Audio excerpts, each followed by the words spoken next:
From Yellowhammer News, this is One Day at a Time, presented by Longleaf Recovery and Wellness. Join me, Laurie Dhue, as I speak with industry leaders about the challenges and solutions surrounding substance use disorder and mental health issues facing so many people here in Alabama. Hi, everybody. Welcome back to another episode of One Day at a Time, where we're putting a priority on having important conversations about substance use disorder and mental health in Alabama. I'm your host, Laurie Dhue. I'm honored and grateful for the chance to share my story of addiction and recovery with you today. Our terrific producer, Courtney Hancock, joins me in the studio and will lead our discussion. Thank you so much for doing this, Courtney. Thank you, Laurie. I am honored to be here to interview the usual interviewer. I'm not nervous at all, but I do think that your story and the work that you do now is so powerful. So I'm very excited for our listeners to get to know you more. Thank you. I want to start with what this podcast is all about and kind of why you have been the person that is perfect to host it. We talk about substance abuse, mental health awareness. Can you share with our listeners why this is a personal passion of yours? I would be delighted to, and thank you again for this opportunity. I am one of 23 million Americans living in recovery, and I say that loudly and proudly.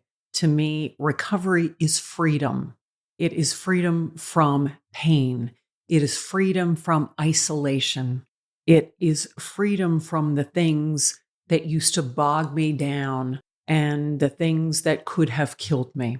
For nearly 18 years, I have lived without the albatross of alcohol around my neck. I haven't had a hangover in almost 18 years, which is a wonderful feeling. Imagine waking up with a clear head every day. Most people do, but I didn't for the better part of 20 years. I wake up with a clean mind, a clean heart, a clean spirit, and I try to go throughout my day keeping that spirit each and every day, but I only worry about it one day at a time. So, as I said, for the better part of 20 years, I struggled mightily with alcoholism and drug addiction and never thought I could get sober. In fact, it never occurred to me to even try to get sober. It never occurred to me because I didn't really think I had a problem. I just thought that I liked to drink a lot. And what's the big deal? My friends drank a lot. I married a guy who drank a lot. That's just how we rolled. I thought everybody drank the way I did. I had a work hard, play hard mentality. And that really started when I was in college. I didn't drink a lot in high school. I was kind of nerdy. But when I got to the University of North Carolina at Chapel Hill, I was lucky enough to be part of the varsity swim team. And I was also pledging a sorority. And both of those things took up a lot of my time in addition to my studies. And both of those outlets, the swim team and the sorority, were atmospheres where there was a lot of drinking. Now, you're thinking varsity athlete, alcohol? That doesn't make sense. But unfortunately, a lot of the athletic programs at big schools, at least back when I was in college, there was a lot of heavy drinking. So my second week at UNC. Big difference. Big difference. Yeah. My second week of college, I got drunk for the very first time in my life. All of the freshmen were forced to drink a bottle of peppermint schnapps. Now, I say that now, and maybe people who are listening are cringing. I, of course, wanted to be a pleaser, being the people pleaser that I am, and I wanted to impress the upperclassmen, and I wanted to prove that I was cool, so I drank that bottle of peppermint schnapps. I got violently ill. I blacked out. Apparently, I was found passed out on the floor of the women's bathroom at this party venue. I was in bed for 3 days, so sick, I probably had alcohol poisoning. To this day, I cannot eat peppermint patties, and I hate Altoids, right? That's how bad it was. The bigger problem was that instead of reevaluating what happened that night and saying, I should never drink again, I started chasing that feeling for the next 20 years. Yeah. And I kept trying to find that strange high that I felt that night, even though I was violently ill Yeah. and in bed. Well, people with substance abuse disorder or any kind of struggle with alcohol, I think, like myself, even though I'm very early on in my sobriety, we can understand that emotion and that feeling in the chase. The chase, and I wanted to fit in so badly. Maybe you felt the same way, right? The wanting people to like me, wanting people to think I was popular and cool. And I just took that attitude and ran with it for the next 20 years. So, okay, in college, I partied a lot. Got out of college, started working at CNN when I was 21, behind the scenes. But I had that work hard, play hard mentality that I mentioned a minute ago. And my friends and I drank a lot in our early 20s. We all had big jobs. And at the end of the day, we would go straight to a bar. Or we would all gather at somebody's house and drink. And then that extended into my late 20s. I ended up getting married to a man who definitely met the criterion for alcoholism. Then I started using cocaine once I met him. And then that unfortunately took me down a very dark path. And I abused cocaine for 10 whole years. Wow. Wow was right. Exactly. And by that time, my TV career was moving in an upward trajectory. And were you hiding it at the time while you were excelling in your career? I mean, isn't that funny, right? So I'm excelling in my TV career. I get the chance to move to New York City. So I leave CNN and go to MSNBC and move to New York City. And I guess I was hiding it, right? So I was using cocaine privately with my group of friends, drinking at parties. You know, there were NBC parties and TV network parties in New York City where we would all gather and everybody drank socially. But mine would continue past the network parties and go on until the wee hours of the night. And of course, putting cocaine into the mix made things extra dangerous and also extra exciting in a weird way. I left MSNBC, went to Fox News, was at Fox for 8 years, and the partying really took off. Not because I was at that particular network, but just because by then I was truly addicted to alcohol and cocaine. And it wasn't interfering in your ability to do your job? That's a great question. I went to work every single day.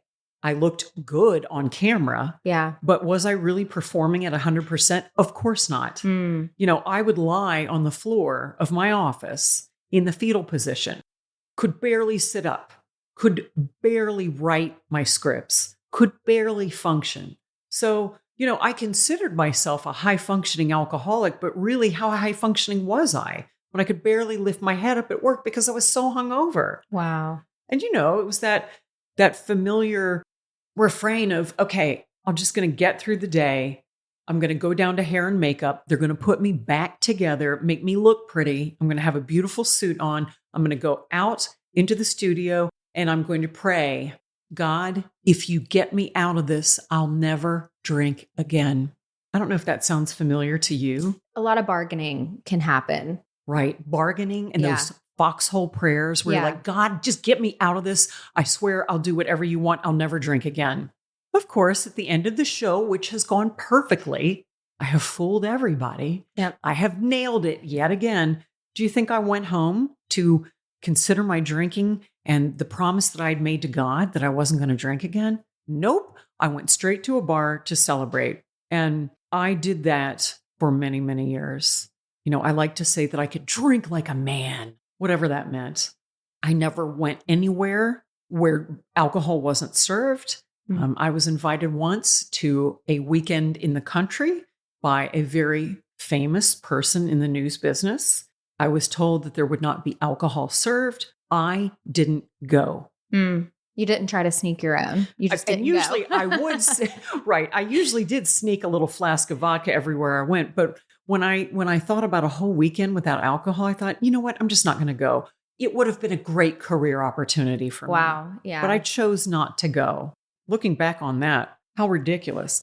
I took a 10-day trip to Spain that I don't remember because I was blackout drunk the whole time. Yeah. Oh my goodness. Right. I met President Bush when he was the sitting president, drunk.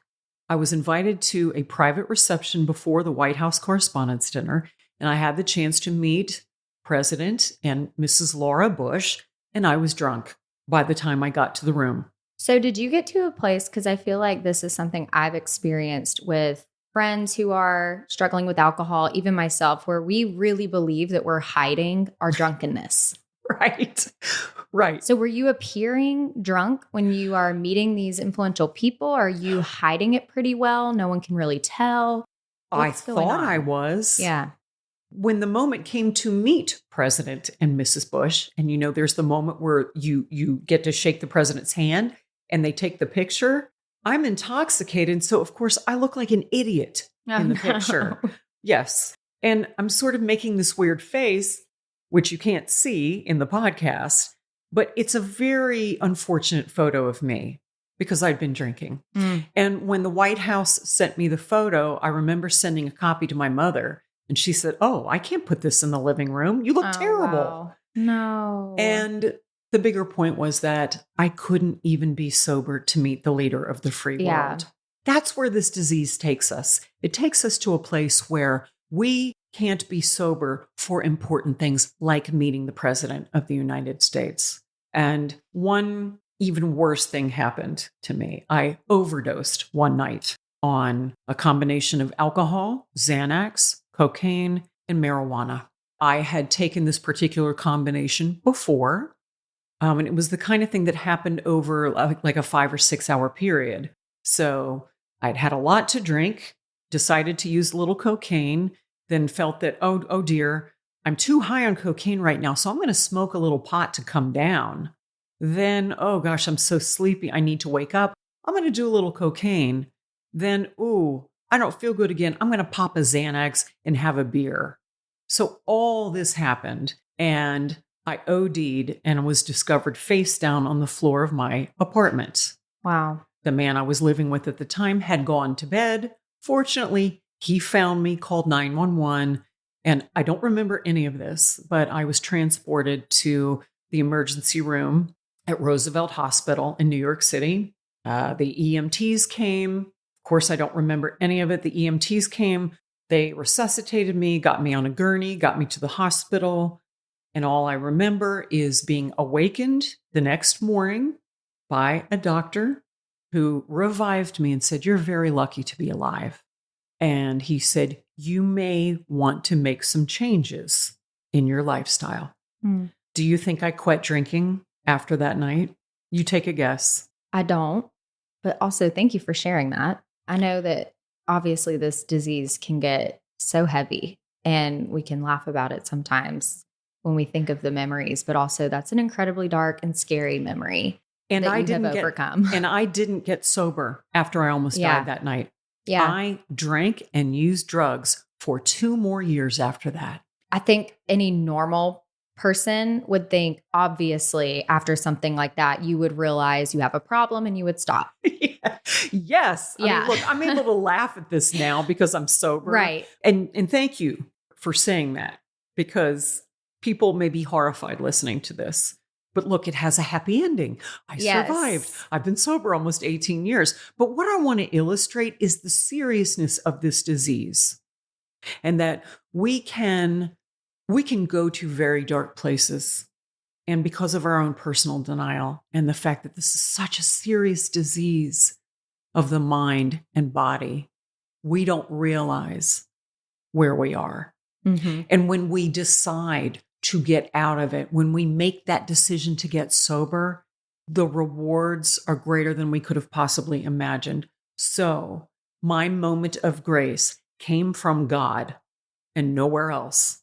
On March 14th of 2007, I had ordered a glass of white wine. I was having dinner with my friend Scott at a Greek restaurant in New York City. I ordered the glass of wine. It came to the table and I stared at it and I felt a thunderbolt from God, truly. Wow. Saying, "You don't have to drink this, Laurie." It was the voice of God. I felt a bright light shine down. He's such a caring God. God is a loving God, a caring God. God wants us to be happy. Mm-hmm. He wants us to be healthy. And I really believe in that moment that God spoke to me and said, "You are done with alcohol, my dear." So was there any thoughts leading up to that day? I mean, was it out of the blue? Had you been considering sobriety, if the near death overdose wasn't a breaking point, what was kind of leading up to this moment, or was it something that was out of the blue? I had been considering it. And in fact, I was in the pre-contemplative phase. Then I moved to the contemplative phase. Mm-hmm. And I had actually hired an addiction psychiatrist, one of the best in New York City, who came highly recommended to me. And I started to see him. And I paid a lot of money to see this guy. But I'll tell you, it was worth every penny, because he got me to the point where I believed enough in myself to make that decision to give up drugs and alcohol. Yeah, because when you're in that moment considering a lifetime of quitting something that you're so dependent on, it feels like I could never do that. I wouldn't have the strength. Right. And I didn't do it alone. And by the way, anybody listening to this, you don't have to get sober alone. In fact, you shouldn't. Yeah. You don't have to. But for me, I hired this addiction psychiatrist. He started educating me about the brain and what was going on in my brain, and that I had a disease, and that it wasn't my fault, and that I wasn't a bad person. That'll preach. Because truly, there is something that you really focus on as a primary purpose in being public about your recovery is really to chip away at that stigma. That's right. Why is that so important? The definition of stigma is a mark of disgrace associated with a particular circumstance, quality, or person. The word disgrace is in there. And people who struggle with substance use disorder are not a disgrace to anybody or anything. Yeah. Stigma is a negative mindset that society has about people who suffer with substance use disorder. So historically, people have assumed that someone with a substance use disorder is a bad person, right? Well, I'm not a bad person who's trying to get good. I am a sick person who is trying to get well. Yeah. I am one of 23 to 25, and I think the number is probably more like 30 million people who are in recovery. I'm just one of many millions of people who's trying to get well. So I think stigma is rooted in the belief that addiction is a personal choice that reflects a lack of willpower or some kind of moral failing, and that someone with a mental illness is dangerous. How often do we see a homeless person? And by the way, most homeless people have a substance use disorder or a mental health issue, and we're scared of them. Which that is something that we talk about a lot here, is how does mental health play a part in substance abuse? Mental health plays a significant role in substance abuse, as people often use alcohol and drugs as a way to self-medicate and cope with symptoms of mental illness like depression or anxiety or PTSD. Most people use substances to escape from something, right? We humans have wanted to escape since the beginning of time, right? There have always been addictive substances. Opium has been around for thousands of years. True. Wine, crushed grapes have been around since the very beginning of times. Look in the Bible. I was going to say, it's in the Bible. That's right. If it's in the Bible, it must be okay, right? But the substances have always taken human beings out of themselves. They allow us not to feel pain or stress. They take us out of our feelings so that we can feel better. But for many of us, the solution to our problems, i.e. the substances, eventually becomes the problem itself. And usually substance abuse worsens any existing mental health issues and can even trigger new mental health issues. And if you think about it for a minute, alcohol is a depressant, yet people drink it when they are depressed. So when you pour a depressant on top of depression, it's like pouring gasoline on a fire. So when people say, right? Never thought of it like that. So look, people say, I drink because I'm sad. I drink because I'm depressed. I have no other choice. How else am I going to feel better?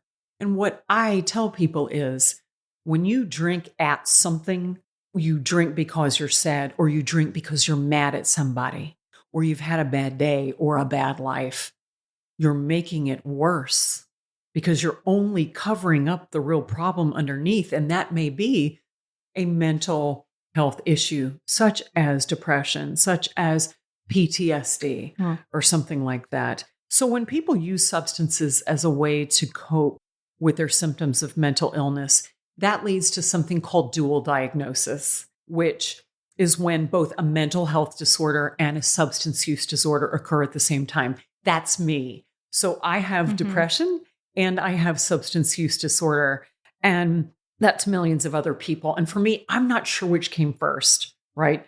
Did I turn to substances to alleviate my depression, or did my depression stem from my addiction? And they have to be treated at the same time, and they can be. And I just want to say for a minute that our veterans in particular suffer from PTSD. And that's something that, many of the guests we've had on this podcast talk about how we need to do more for veterans and how we need to treat our veterans with more respect. We also need to give them mental health and substance use disorder treatment.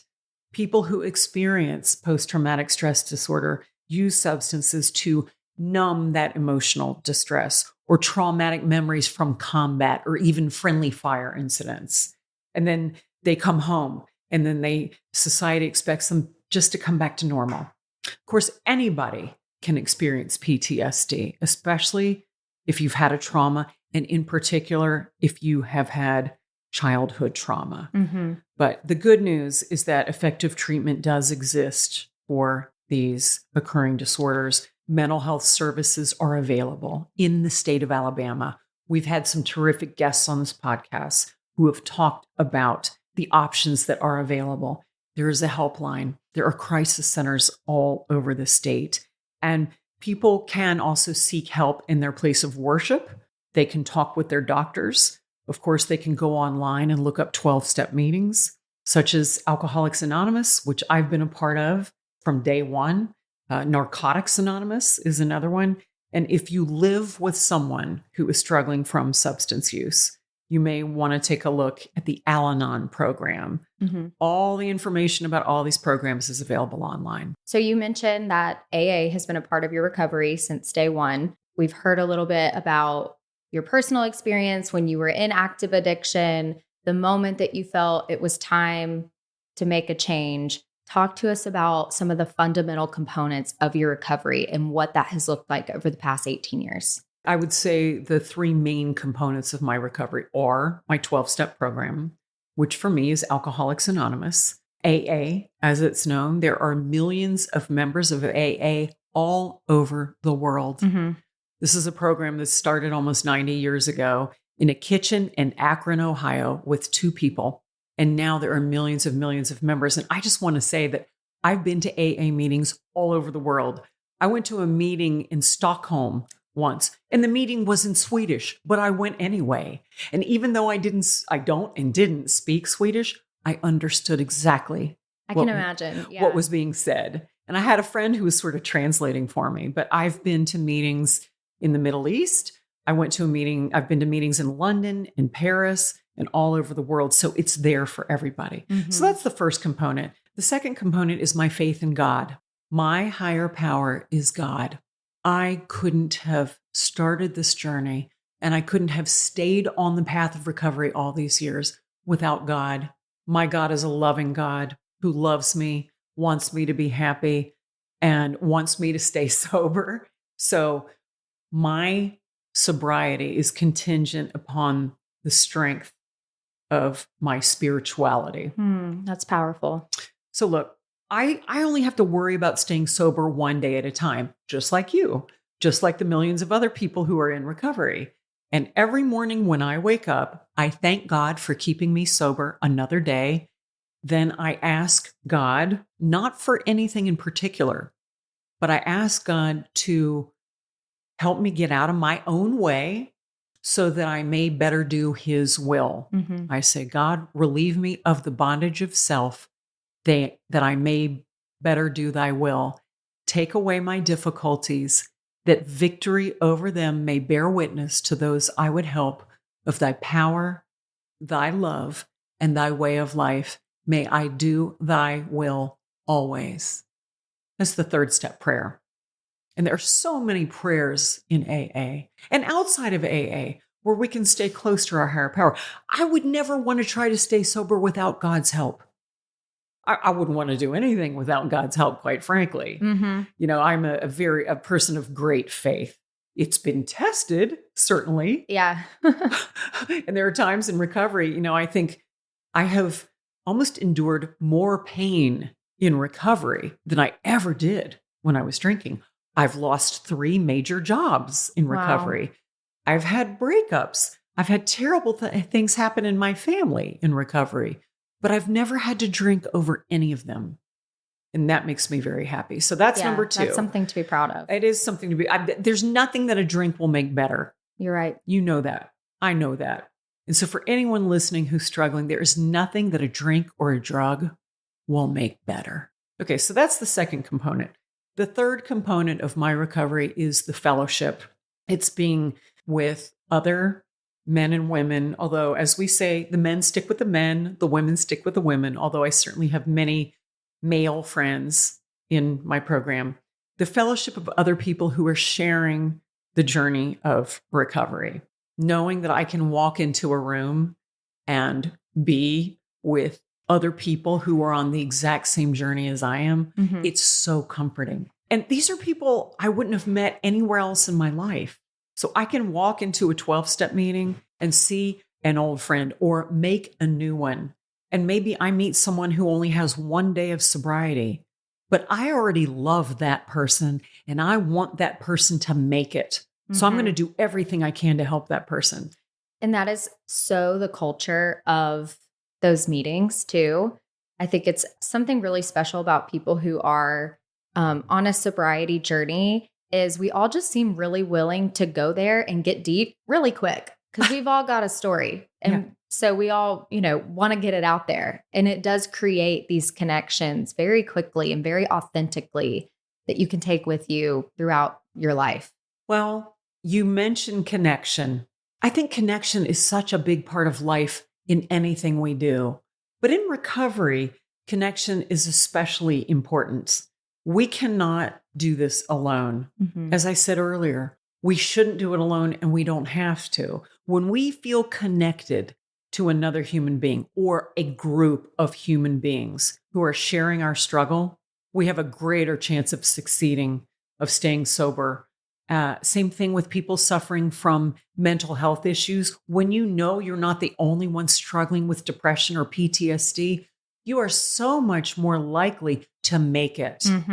So I think that sense of connection and community is absolutely everything in recovery. Thank you to our presenting sponsor, Longleaf Recovery and Wellness.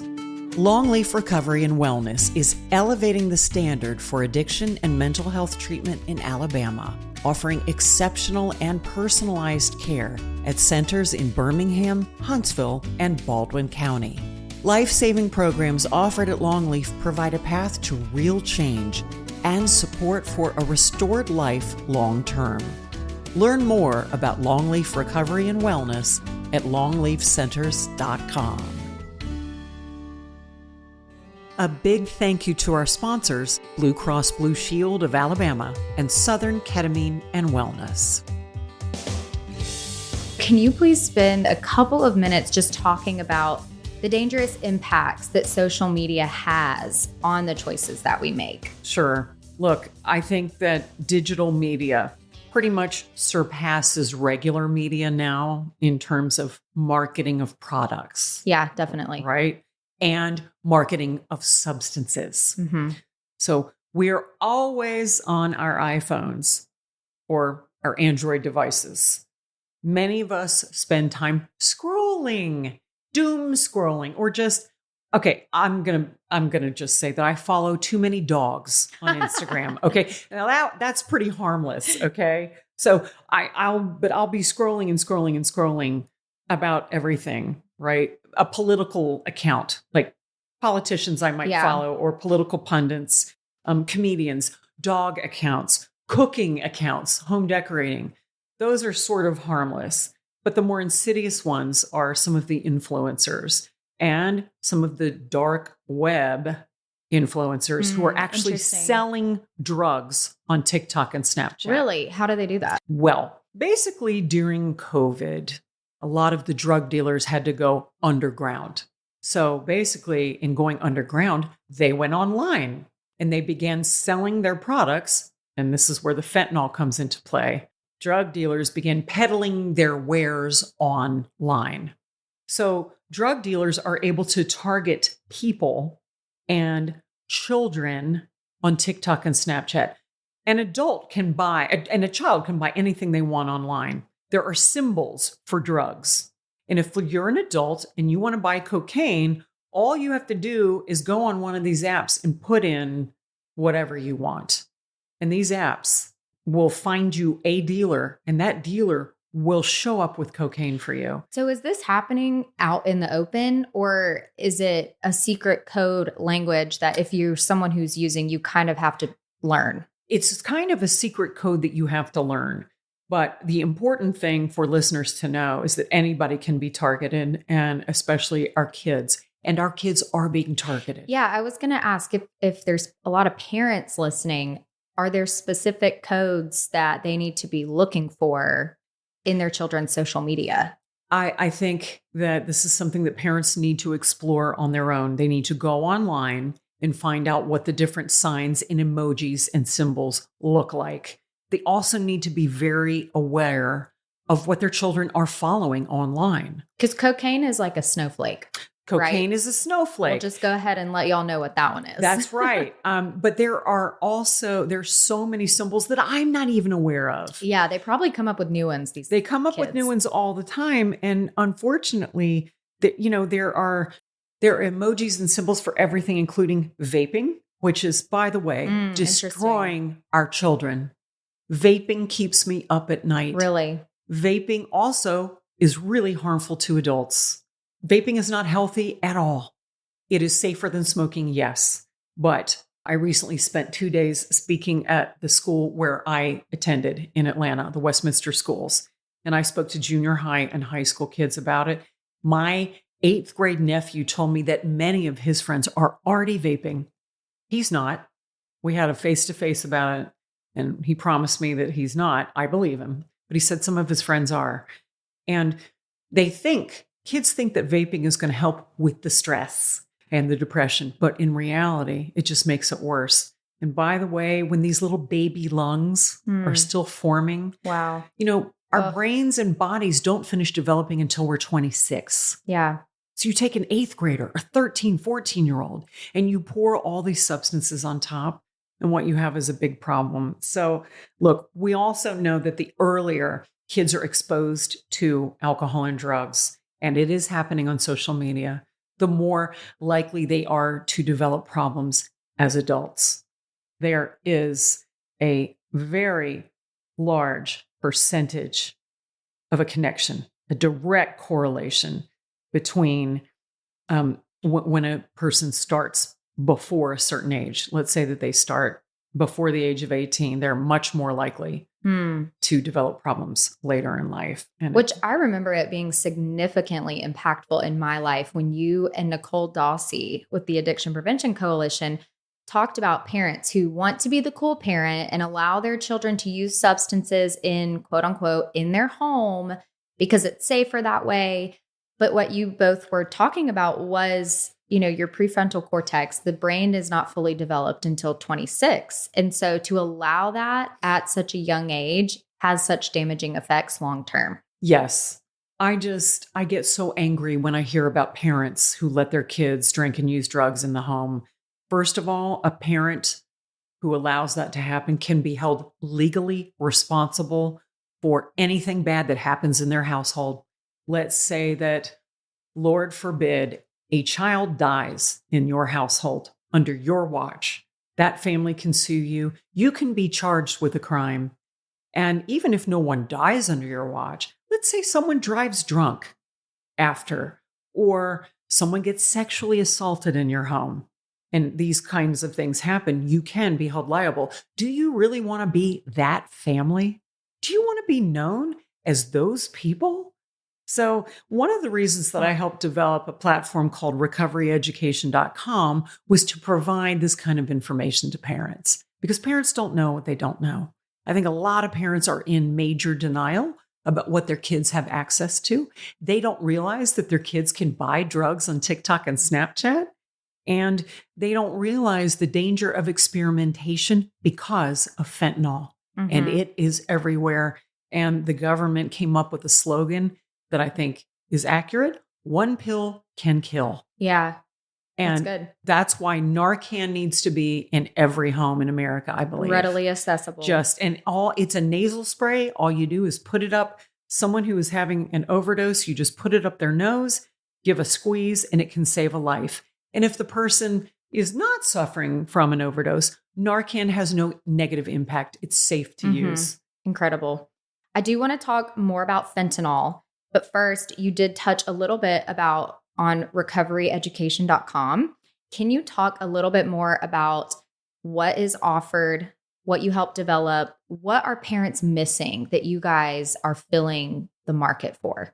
I think parents are missing a lot. As I said a moment ago, they don't know what they don't know. So my partners and I realized that there were no resources for parents, that, either it was a government website that provided lots of good information, but no human interaction, or there was a fancy Malibu rehab that was $50,000 a month and can cure your kid, which is not true. There is no cure for addiction, but it's highly treatable. So we decided to create a resource for parents that didn't exist. So we have educational modules, which contain videos and workbooks on 18 different issues. We have video events that are stored in our library where we talk about all kinds of different issues. I do events that talk about fentanyl, vaping, cannabis. Some of our experts, we worked with 14 of the country's top medical doctors who agreed to write content for us. Sometimes the doctors do events where they talk about signs of addiction. They talk about how the family can work to support the person of concern. We also have an incredible library of resources like a search engine where parents can put in the word fentanyl and get everything they need to know. They don't even have to leave our website. Very user-friendly. Very user-friendly. And I think that parents really need to pay more attention to their kids. They shouldn't assume anything. They shouldn't assume, oh, my kid makes all A's. He's captain of the soccer team. He's going to Princeton next year, whatever. You shouldn't assume that your kid isn't using just because they are a quote unquote good kid. Okay. Because as I said earlier, people who use are not bad people. Yeah. It's just that kids love to experiment. We did. You did. People listening out there, perhaps they experimented. The problem is some people who experiment like it and they keep doing it. It can cause a lifelong problem. Well, and we're kind of encouraged to experiment at such a young age, given the movies and the TV shows that are all out there. So what role does the media play in addressing alcoholism and substance abuse as it comes from Hollywood? Well, I think that while the news media may be doing a pretty good job in getting information out there, and I do think that news outlets have a responsibility to make sure that the public is informed about chronic and deadly public health issues like fentanyl and like the fact that 200,000 Americans die every year from alcoholism and substance abuse. I think that advertising in Hollywood and most of us, when it comes to Hollywood and advertising and shows that we see and movies that we see, I think most of us are desensitized to the harmful effects of substance abuse in these areas. So often we see drinking portrayed positively and with zero consequences. If you think about magazine ads and TV ads in the movies and on streaming platforms, we see the glamour. We see the beautiful, well-dressed woman in a bar, clinking glasses with an impossibly handsome man. We see guys yucking it up at a sports bar, drinking beers. We see the beautiful couple sharing a bottle of wine, then taking a romantic walk at night. What we don't see is the aftermath. What we don't see are the people who might drive home drunk and kill someone. What we don't see is the beautiful woman who might pass out at the bar and get sexually assaulted. What we don't see is the people waking up the next morning, staggering into the bathroom and vomiting from their hangover. Yeah. We don't see the consequences. And that's the problem with how the media and Hollywood portray substance use. Mhm. It's glamorized, especially smoking and vaping. It's everywhere. And guess who is affected the most by this?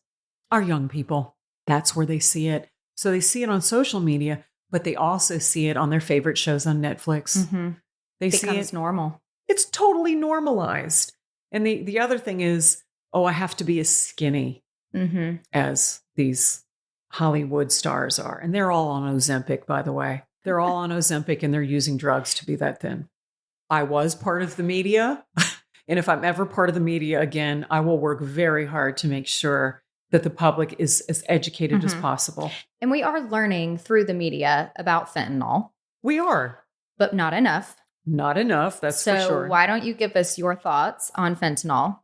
Is it the most dangerous drug? Sure. So, for people who may not be aware, fentanyl is a synthetic opioid that is used legally to treat people who are in chronic pain. It has legitimate medical use, but only under the supervision of a licensed medical professional like a doctor or nurse practitioner.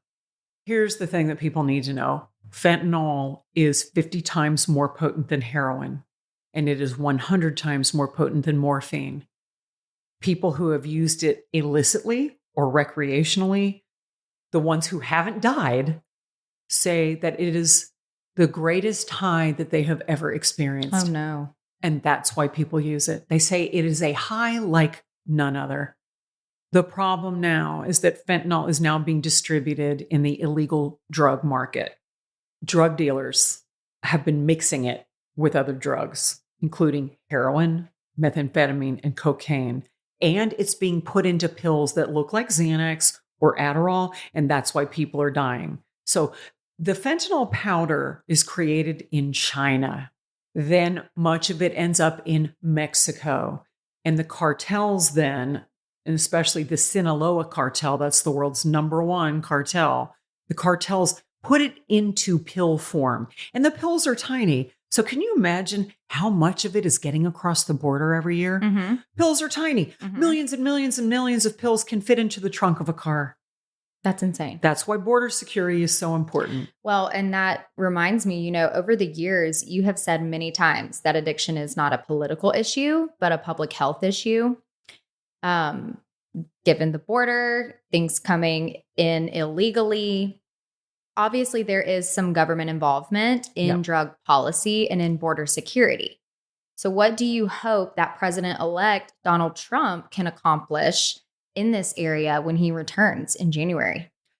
I'm hopeful that President Trump and the members of his administration who will be responsible for drug policy and border security will make this one of the top issues in the first 90 days. Yeah, I hope so. When you look at the sheer numbers of Americans who die from addiction and the number of people who die from opioid overdoses and fentanyl deaths, it's a reminder that we are in an epidemic. Something interesting that Donald Trump shared a few years ago. He's been very public about his brother's death from a heart attack that was linked to alcoholism. Fred Trump Jr. died at the age of 42 more than 40 years ago, and President Trump said that his brother's heavy drinking had given him a more empathetic view of addiction. He talked about his brother's struggle with alcoholism as a driving force behind his administration's war on the opioid crisis. So, a lot of experts on both sides of the aisle said that the first Trump administration's response to the opioid addiction crisis was very positive. He increased funding big time. Congress allotted, I think, something like $8 billion for the opioid crisis back in 2018 alone, $8 billion. And Trump signed opioid legislation into law that same year. That bill included an expansion of access to treatment for Medicaid patients, and it helped create drug disposal programs. It increased opioid education funding and funded research to find new drugs for pain management that won't be addictive. So I think that Trump also promised to create new public-private partnerships for companies that are willing to provide job opportunities and skills training for former addicts. Wow. So we know, those of us who are in recovery know that we make really good employees. And I think that's something that President-elect Trump has recognized. So I think all these things put together, and I think that federal support for some of these programs, along with his knowledge of what addiction can do to a family based on his brother's death, all comes together, and it gives me hope. Overall, I'm very hopeful about President Trump's dedication to dealing with this albatross that has killed so many people. He seemed very committed to the issue during his first administration. And unfortunately, the problem really hasn't improved during the Biden administration. In fact, I think it's gotten worse. So what I'm seeing is a renewed commitment by the Trump administration and by some of the people he has already appointed, a commitment to deal with this deadly epidemic. So I feel hopeful about progress. Do you feel that same way about the future of mental health and substance use treatment here in Alabama specifically? I do. I always want to be a hopeful person anyway, because why not be hopeful? It's Right. better than being hopeless, right? It's good to be positive in general. But what has really energized me is having these conversations with the guests that we've had on the podcast and hearing that there are good things being done, that money is being spent, that of the hundreds of millions of dollars that Alabama is getting from the opioid settlement, that real money is being dedicated to programs to help people. Show me an Alabamian, and I will show you someone who is likely dealing with a mental health issue or a substance use issue. We've had so many conversations on this podcast about how mental health issues and substance use issues affect just about every family in the state of Alabama and just about every family in this country. So with time and attention and legislation and money, I do feel hopeful that strides are being made in this state. I agree with you. I think I have the unique perspective of being able to sit in on your conversations with our podcast guests over the last couple months. And if you're listening now and you haven't listened to some of those previous episodes with our state leaders, it is incredibly insightful, not only to hear them talk about where the money is going, what programs are being created, but they all have personal experiences that have motivated them to make this a priority. And I don't think that's the stuff that you're going to hear all the time in one quote that goes out in an article. So you've got to take a second to listen to those episodes and hear what some of our guests are saying. Exactly. When people do listen to our podcast, they'll get a sense of the personal connection that each of our guests has to this issue.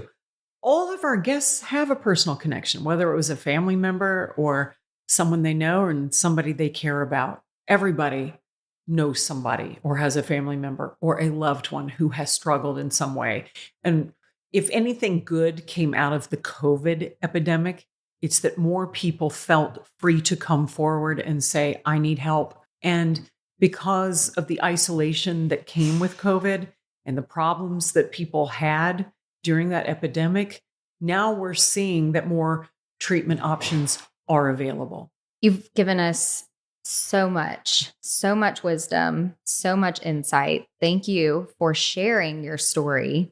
I want to get more out of you while we're sitting here, if I can. I would like for you to share 2 pieces of advice. First, for the person who wants to get sober, they are in active addiction, and maybe they are in the pre-consideration or consideration phase, as you mentioned earlier. What would you say to them?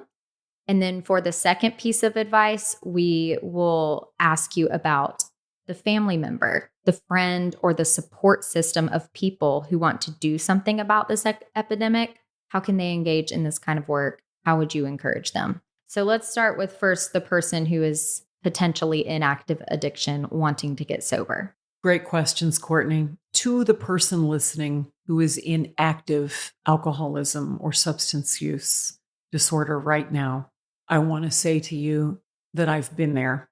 I see you. I hear you. I am you. You can do this.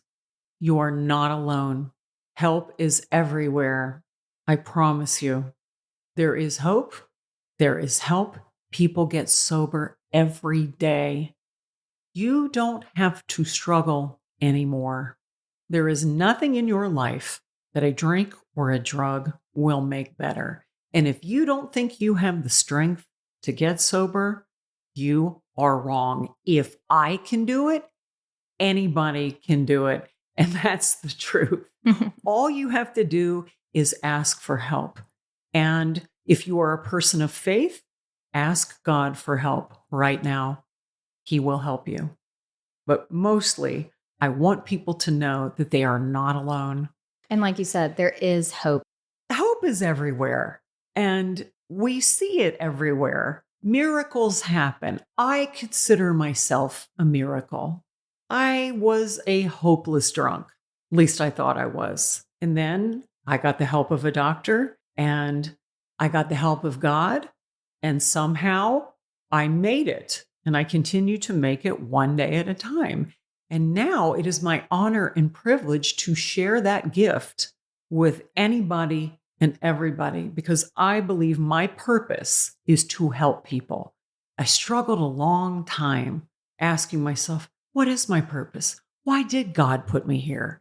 I don't think it's to be a TV news anchor.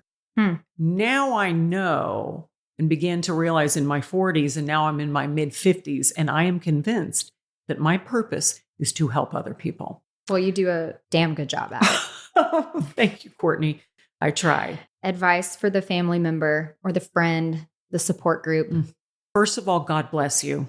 You are going through tough stuff. It is not easy to love an addict or an alcoholic. We are tough to love. We are tough to like. Be patient if you can. What I can say to you is that your family member is sick and suffering. Your loved one is not a bad person. Your loved one does not have a choice in the matter. Your loved one has a disease that is so powerful, so cunning, so baffling, and so patient that they really don't understand it themselves. Your loved one is struggling with something that they truly cannot comprehend. And their brain is different. So as much as you can, try to stay patient with them. Try to love them as best you can.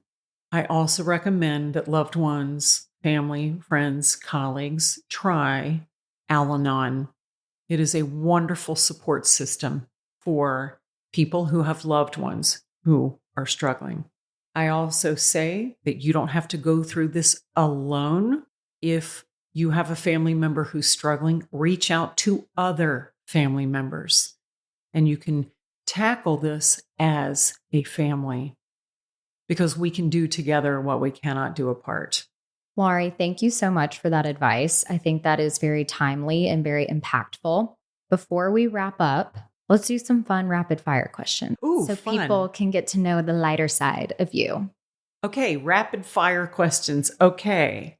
Well, since you are sober, what is your go-to drink order? Bubbly water.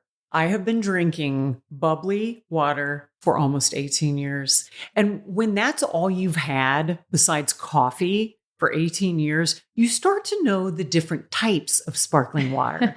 Pellegrino, Perrier. What's your favorite? Topo Chico. That one's sharp. It's sharp. People who know bubbly water know that Topo Chico is sharp. It is sharp. It is extra carbonated. It's extra crispy, if you will. Not everybody can handle Topo Chico. That's so true. Because I'm a Pellegrino person, because it's lighter to me than a Topo Chico. You know what? Pellegrino is not hardcore enough for me. It's not. I prefer Topo Chico. And I also love making mocktails with fruit juices and flavored bubbly waters. where you replace the booze with sparkling water. It does kind of make it fun, give you the same ambiance. Yes. Do you have a favorite movie? The Godfather and The Godfather 2. No, stop. Yes. My husband knows that was my favorite movie, The Godfather. How could they not be favorite movies? Fantastic. There are no, it's not even close. I have some other favorites like Chariots of Fire, which I love. But to me, The Godfather and The Godfather 2 are it. They are the ultimate. I love that. I love that I just got to know that about you. Okay, what is a favorite restaurant of yours in Birmingham? It's really hard to say because Birmingham is a foodie town. And when I moved here just a little over a year ago, I had no idea. But I tell you, the 7 pounds I put on when I moved here told me quickly that the food is great. Thankfully, I've taken the weight off. It took me a while, but I would say that I love the steaks at Perry's. I love me a good steak. And overall, I love Bottega. Oh, yeah. Classic. Yummy. Can never go wrong. Can never go wrong. Okay. Last one. You are a very well-traveled person, but I want to know a place that you have never been that you want to visit. Let me start actually with a couple of places that I love here in Alabama. So I recently went to Mentone for the first time. Wow, is that beautiful up near Chattanooga. And I absolutely fell in love with it. And of course, I love Fairhope down in the South. There's still so much of the state that I want to explore. Alabama has so much to offer. And I did not know that when I moved here, but I'm really proud to be an Alabamian. I love it here and I love the people here. Outside the US, I have a few things on my dream list. I would love to visit New Zealand, Argentina, Denmark, and Japan. I've never been to South America and I've never been to Asia. So yeah, that's on my wish list. I'm going to make them happen. I just don't know when. Well, those would be amazing to experience. This has been wonderful. Thank you so much, Laurie, for sharing your story, for being transparent, for being an advocate, for continuing to do the work and live out your purpose. Can you share with our listeners if they want to get in touch with you, if they want to follow you, what is the best way to do that? Courtney, thank you for such a great interview. You produce this show. You do such a great job with it. You're so thoughtful in booking our guests and making sure that we make the most of our time here. And I am such a fan of yours, and I'm proud to share the journey of recovery with you. Thank you. So here's how people can get in touch with me. They can reach out to me on LinkedIn. It's Laurie Dhue, LaurieDhue. You can also find me on Facebook under Laurie Dhue and on Instagram, Laurie Dhue. And I am always here to help people. I would love to talk to you. Please reach out to me anytime. Thank you for listening to One Day at a Time, a Yellowhammer News podcast presented by Longleaf Recovery and Wellness. Be sure to follow Yellowhammer News on Instagram, Facebook, and X. And follow me, Laurie Dhue, on Facebook and Instagram.